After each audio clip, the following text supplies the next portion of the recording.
guys. So gabi na dito guys. Ayan, mag-alas 10 na guys. So yung alaga ko guys, nag-request na magluto ako ng pansit bihon. Ayan. So sabi ko, ayoko magluto na kulang yung ingredients. Pero sabi niya okay lang daw. So ngayon guys, sabi niya haluan mo lang ng gulay kung anong meron tayo dun sa ref. Kaya ginawa ko guys, nilagyan ko lang siya ng carrots tsaka litos. Ayan. Ayan. Paborito to ng alaga ko guys. Gustong gusto niya to guys. So ilagyan ko ng ganyan at saka ito oyster sauce, and then lalagyan ko siya ng nuggets guys. So yung nuggets guys, frinay ko na doon. Saka ko na siya ilagay dito pagluto na yung yung pansit. Kasi yung nuggets guys, pag ilagay mo siya dito guys, mas maganda kasi kung iluto siya doon sa fryer guys bago siya i-mix dito, kasi mas siya crispy.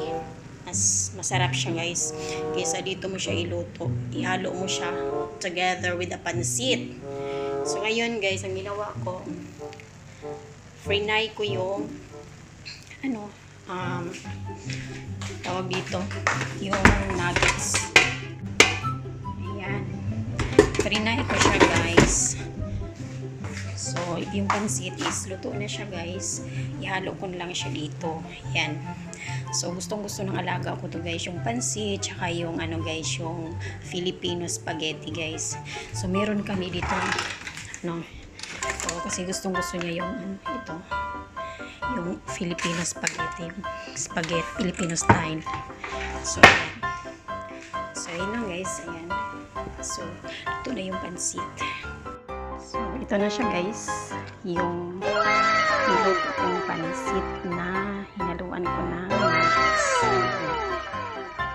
So ayan na siya guys, yung pansit. Ayan, looks so yummy. Ayan, ito na siya guys.